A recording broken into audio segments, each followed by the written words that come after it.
देखिए, आज हिंदी का 100 नंबर का होता है पेपर। ये तो पता ही है कि हिंदी 12th का 100 नंबर का आता है और सब महत्वपूर्ण है। आज महत्वपूर्ण प्रश्न बता दिया जाए ना, 100 नंबर वाला पूरा, अगर इतना तैयार है तो कितना आ जाएगा? 100 नंबर है ना, तो 100 में 100 तो होगा ही, तो यानी आप लोगों का 95 प्लस हो सकता है अगर इतना तैयार कर ले तो। 95 प्लस कुछ होता नहीं है, हो जाएगा। बच्चों का आता भी है 97 98 तक आता है। अगर ये आ गया 98 तक तो 5% तो इसी तरह, कितना 20% तो एकदम रखा है। यानी 18% भी अगर आ गया हिंदी से तो बाकी अदर में भी काम चल जाएगा ना। इम्पॉर्टेंट ही, क्योंकि किताब तो बहुत लंबा है, कितना याद किया जाएगा, है ना।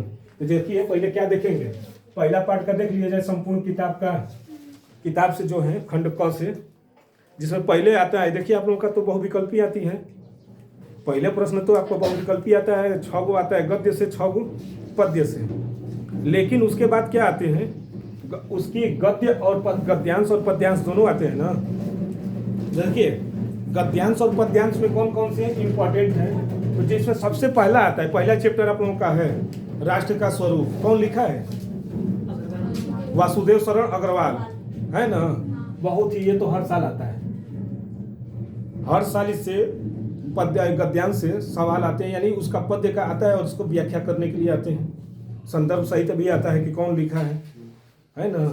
तो राष्ट्र का स्वरूप एकदम पढ़ लीजिएगा, इसको मत छोड़िएगा, क्योंकि ये जो बनेगा पेपर तो पहला चैप्टर इनको टच कर कर बनाया जाता है, राष्ट्र का स्वरूप। और उसके बाद आते हैं अशोक के फूल। अशोक के फूल कौन लिखा है? हजारी प्रसाद द्विवेदी, है ना। और इसी के क्रम में आता कौन है? भाषा और आधुनिकता। ये कौन लिखा है?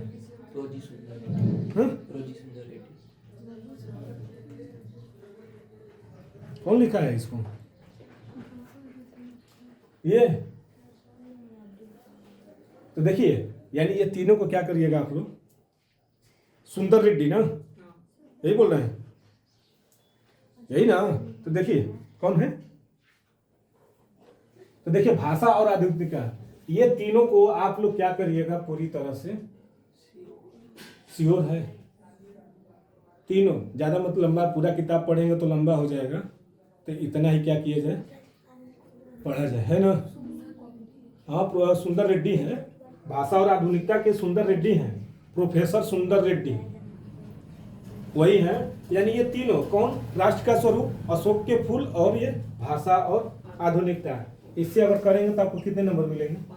इसी क्रम में आते हैं क्या, गद्य पद्यांश में। पद्यांश में तो इसको एकदम श्योर कर लीजिएगा बच्चा, पवन दूती का, पवन दूती का। और मत याद करिए, मत याद करके जाइए, और कौन? पवन दूती का कोई पढ़कर चले जाइए, हयो मत पढ़िए जो लिखे हैं नीचे, श्योर है ये मिलेगा पवन दूती का। पवन दूतिका के साथ आता है श्रद्धा मनु और गीत महादेवी वर्मा का। लेकिन एक पढ़कर जाएंगे तो हो सकता है कि धोखा खा जाए, ये भी तो हो सकता है। अथवा में करके जरूर, ये पवन दूतिका का अथवा में करके रहे, अच्छा जैसे भी, लेकिन आता श्योर है।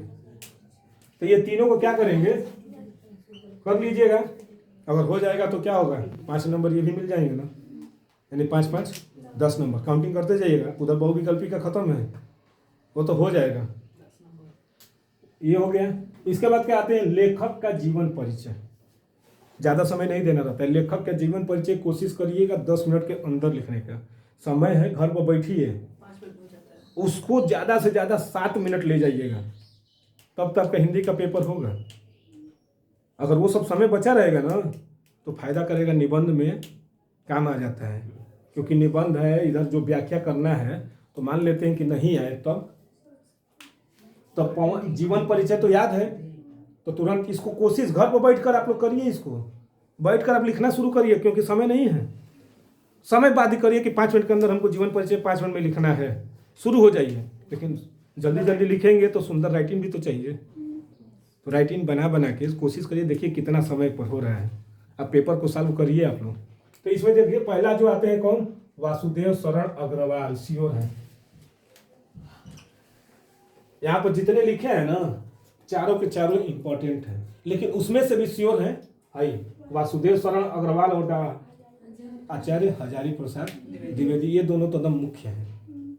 ये दोनों को तो एकदम में रट्टा मार लीजिए मुंह जबानी पर, जो ही देखेंगे पेपर हजारी प्रसाद द्विवेदी शुरू लिखिए, डॉक्टर हजारी प्रसाद द्विवेदी, बीच में हेडिंग संक्षिप्त परिचय, जन्म जन्म स्थान, माता पिता, रचना, सब उपाधि, उनकी मृत्यु, संक्षिप्त परिचय देकर लिख दीजिए। हम वीडियो में डाल चुके हैं और जो बचे हैं आगे वीडियो में हो जाएगा, है ना। पीछे वीडियो में जीवन परिचय डाले हैं, लेकिन आगे भी जो जो बचे हैं उनको भी हम कर देंगे, लेकिन लिखिएगा उसी ढंग से। पहले क्या, बीच में लिखिएगा प्रश्न संख्या जो रहेगा, इसके बाद इनका नाम वासुदेव शरण अग्रवाल, इसके नीचे संक्षिप्त में परिचय, संक्षिप्त में परिचय बीचों बीच देकर, इसके बाद जीवन परिचय। जीवन परिचय लिखेंगे तो 2 नंबर मिलेगा, साहित्यिक परिचय लिखेंगे तो 3 नंबर, 3 2 5 नंबर। जीवन परिचय 2 नंबर का, उसमें लिखा रहता है 2+3 है, तो 2 नंबर जीवन परिचय के लिए है और 3 नंबर उनका जो साहित्य में क्या क्या योगदान है उसके बारे में। नहीं तो याद करना ना पड़ेगा। साहित्य परिचय घुमा के दे रहा है। नहीं, घुमा के कहाँ दे रहा है, आपको याद करिए। जैसे वासुदेव शरण अग्रवाल का है कल्प वृक्ष है ना, पृथ्वी पुत्र है, भारत की एकता कई है, तो उसके लिए ना है, तो इसको याद करना पड़ता है। इसी तरह आते हैं आचार्य हजारी प्रसाद द्विवेदी, ये दोनों तो एकदम श्योर है। रही बात डॉक्टर APJ अब्दुल कलाम का भी आता है और हरिशंकर परसाई, ये जो चारों है ना, अगर चारों को याद कर लिया जाए तो एक तो एकदम इसमें से श्योर है, लेकिन ऊपर वाला दोनों को एकदम याद कर डालिएगा, एकदम रट्टा है। इसी तरह आते हैं कवियों का जीवन परिचय।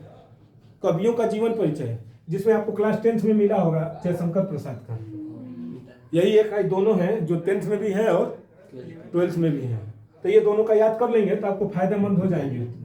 ये दोनों लोग इंपॉर्टेंट हैं, यानी इनको कहा जा सकता है क्या है, श्योर है। इसके बाद मैथिल शरण गुप्त और सच्चिदानंद हीरानंद वात्स्यायन, इन्हीं को क्या बोला जाता है, अज्ञेय।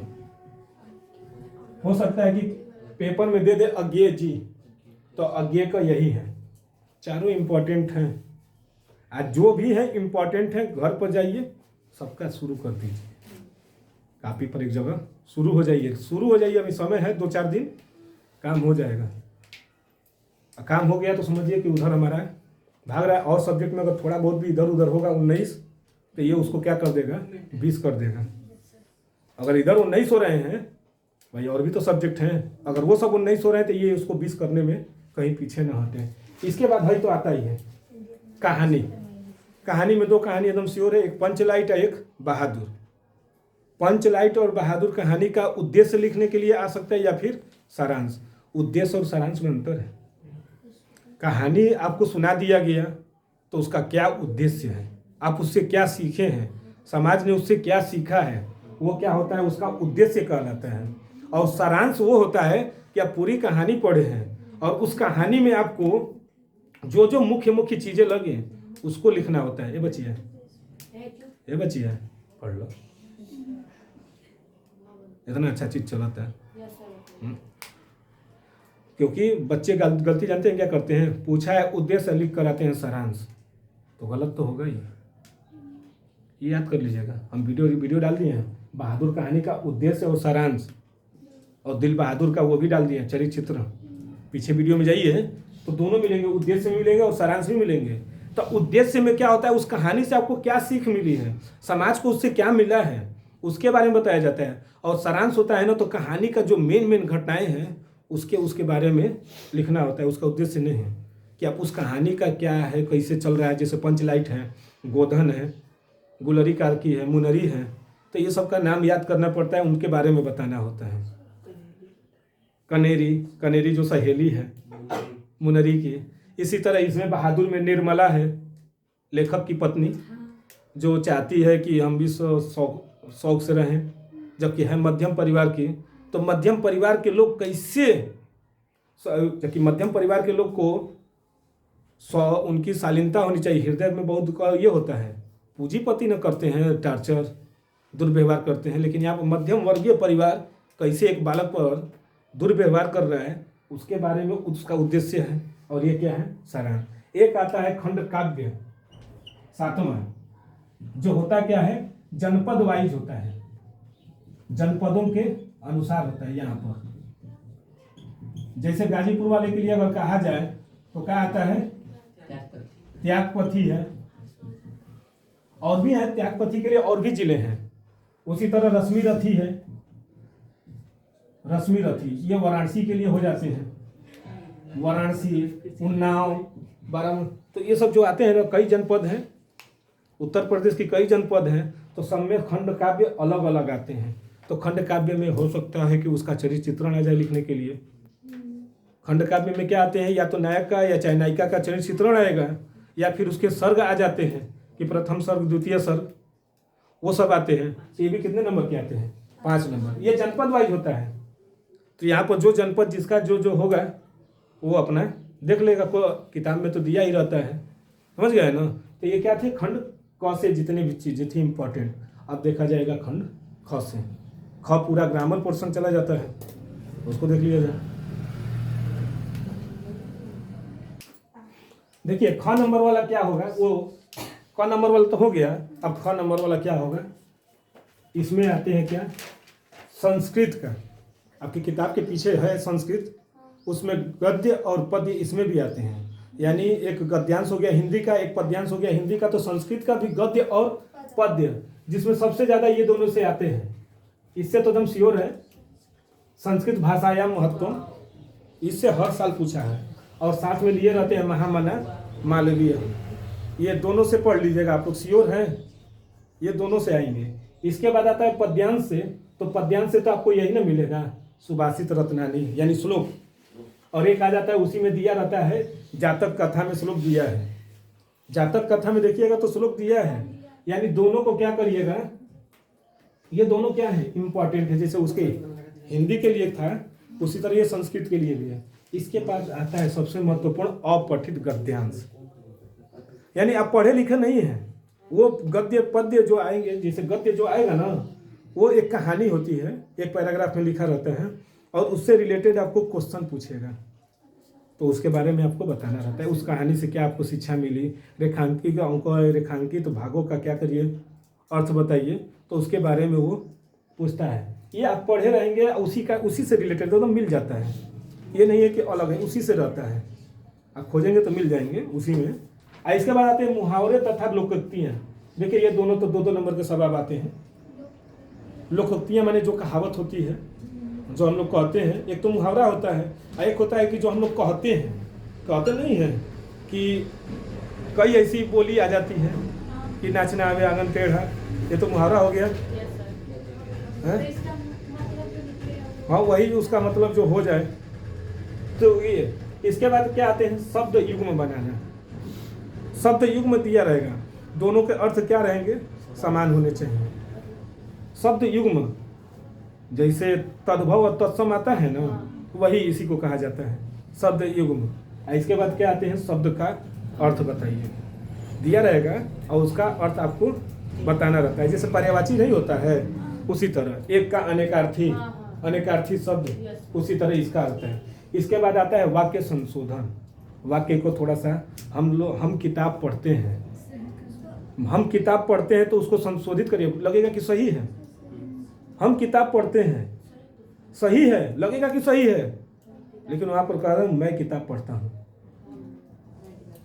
हम लोग किताब पढ़ रहे हैं, तो कहीं हो सकता है तो मैं किताब पढ़ता हूं, हम लोग नहीं होगा तो वहां पर क्या हो जाएगा, मैं।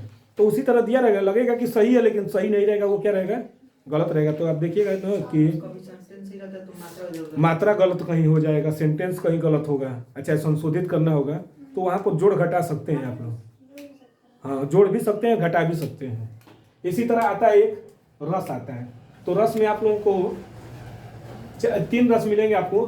पहला मिलेगा हास्य रस, दूसरा का मिलेगा करुण, और तीसरा का वीर, और चौथा क्या है, श्रृंगार। सबके क्या है, श्रृंगार रस की परिभाषा, उसके उदाहरण, उसका स्पष्टीकरण। तो अब आपको क्या मिलेंगे, 2 नंबर। समझ गए ना, चारों तो आसानी है, चारों रट लिया होंगे। कोई एक ही करना रहता है, 2 देता है, एक करना रहता है, अथवा करके हाथ से अथवा करुण रस का परिभाषा और उसका उदाहरण स्पष्टीकरण कीजिए। तो कौनों एगो करेंगे, दोनों नहीं। इसके बाद आता है छंद। छंद में देखिए कुंडलिया शायद आप लोगों में कट गया है, कुंडलिया हट गई है, तो इसको हटा दीजिए। दोहा और सोरठा, दोहा और सोरठा तो वो तो आप लोग करिए लेंगे। चौपाई भी है, हाँ। कुंडलिया की जगह पर आ गया है चौपाई। तो चौपाई तो हनुमान चालीसा ही है, आप लोगों को पता ही है। दोहा में कबीर का दोहा लिख दीजिए, सूरदास का लिख दीजिए, तुलसीदास का है। सोरठा में भी है, सोहत ओढ़े पीठ पर श्याम सलोने गात, ये है। इसी तरह अलंकार आते हैं, तो अलंकार आप लोगों में 3 आते हैं। कौन कौन सा? श्लेष, अनुप्रास और यमक, यही ना? ये तीनों अलंकार हो गए होंगे, श्लेष, अनुप्रास और यमक अलंकार। इन तीनों अलंकारों को आप लोग एग्जाम्पल है तो मेन है। चौपाई में भी एग्जाम्पल, इन सबका एग्जाम्पल है तो मेन होता है। सब इसका वीडियो डाल दिए हैं आपको, हम इसका अलंकार का वीडियो दे दिए हैं, रस का भी हो गया है। देखिए जिसका नहीं है उसका आएगा आगे। इसी तरह पत्र लेखन आता है, पत्र लिखना होता है। अब किसको पत्र लिखना है? तो देखिए 2 तरह के पत्र मिलेंगे, एक विद्यालय में, या चाहे एक बैंक प्रबंधक के लिए, या चाहे सफाई कर्मी के लिए। यही होता है, या तो बैंक के लिए, या फिर स्कूल में आवेदन पत्र दीजिए, छात्रवृत्ति के लिए भी आता है। या फिर देखिए विद्यालय में नियुक्ति हेतु प्रबंधक को एक आवेदन पत्र लिखिए। जैसे हमें टीचर, हमको पढ़ाना है अपने विद्यालय में, तो हम क्या करेंगे, स्कूल के प्रबंधक को एक पत्र लिखेंगे। तो उसके क्या करना होगा, उसका एक फॉर्मेट तैयार करना होगा। या फिर बैंक प्रबंधक को शिक्षा ऋण के लिए क्या करना होगा, आवेदन पत्र लिखना होगा। ये सब है खंड का। लास्ट बचा है निबंध। निबंध बचा है, निबंध के बारे में बता देते हैं कौन कौन इंपॉर्टेंट है, तो आपका 100 में 100 पूरा हो जाएगा। देखिए बच्चा, लास्ट में जो बचता है वो है निबंध। 9 नंबर का आता है निबंध, जो होता है 9 नंबर का आता है। तो ज़्यादा नहीं, 150 शब्दों में लिखना रहता है, यानी 2 से 2.5 पेज ही लिखिएगा। निबंध क्या करते हैं बच्चे ना, कि 4 पेज 5 पेज लगते हैं लिखने। तो अगर 4 पेज 5 पेज लिखेंगे तो टाइम तो ख़त्म होगा, तो इसको लास्टे में करिएगा। और जितना हो सके 2.5 पेज ज़्यादा से ज़्यादा लिखिएगा, क्योंकि 150 शब्दों में ही पूछता है। तो नहीं गिनना नहीं है, वहाँ पर लिखेंगे तो खुद ही समझ जाते हैं एग्जामिनर, 1.5 पेज बहुत हो जाता है। और इसमें क्या होता है, निबंध लिखने से पहले एक चीज़ होती है कि उसका रूपरेखा तैयार करना पड़ता है। निबंध लिखने से पहले जब लिखिएगा निबंध, तो उसमें क्या पहले डालिएगा, रूपरेखा। जितनी हेडिंग आपको डालना है सब लिख डालिएगा रूपरेखा में। और लास्ट में उसका क्या करेंगे, उपसंहार। ये दोनों को, हेडिंग को कभी मत छोड़ कर आइएगा। जो हम चीज़ें बता चुके हैं सब हेडिंग में, उसका निष्कर्ष बताया जाता है उपसंहार में। और क्या लिखने जाते हैं उसको बताते हैं रूपरेखा में, कि हम ये चीज़ें लिखने जा रहे हैं।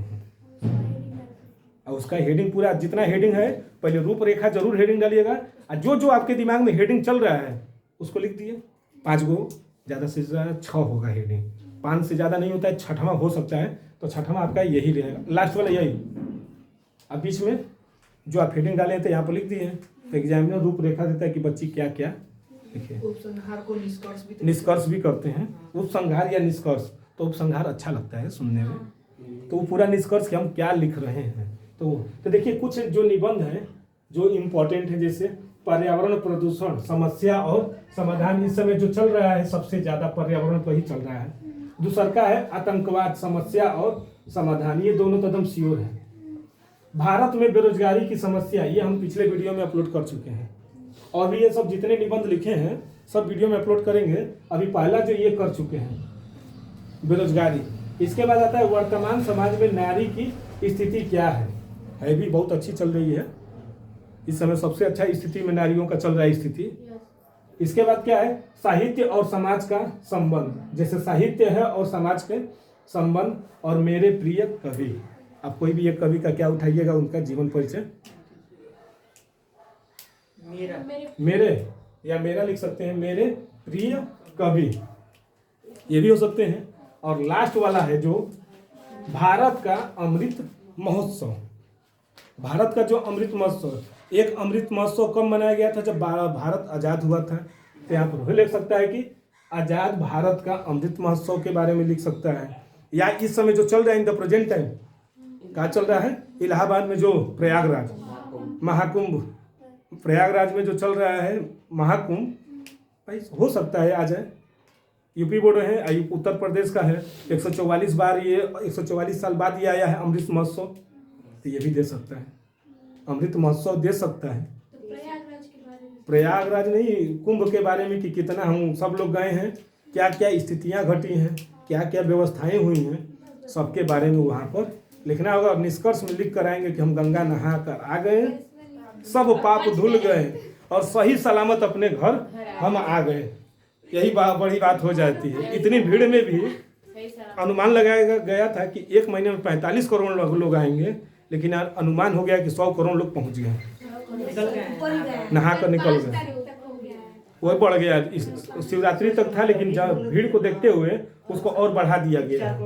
तो ये इतनी सब चीज़ें आपको क्या करेगा, अमृत महोत्सव, वो भी तो एक अमृत महोत्सव मनाया गया है। तो ये भी हो सकता है, या फिर आज़ाद भारत का अमृत महोत्सव, जैसे आज़ाद के बाद भारत की क्या स्थितियाँ हुई उसके बारे में समझ गए। ये हिंदी के जब पूरा तैयार कर लेंगे तो 100 में 100 कोई नहीं रोकेगा, नहीं रोकेगा जी। 100 में 110 फाड़ कर आएंगे पेपर में। अब जितना हम बताएं, जो जो टॉपिक हैं उसको हम अगले वीडियो में बताते रहेंगे।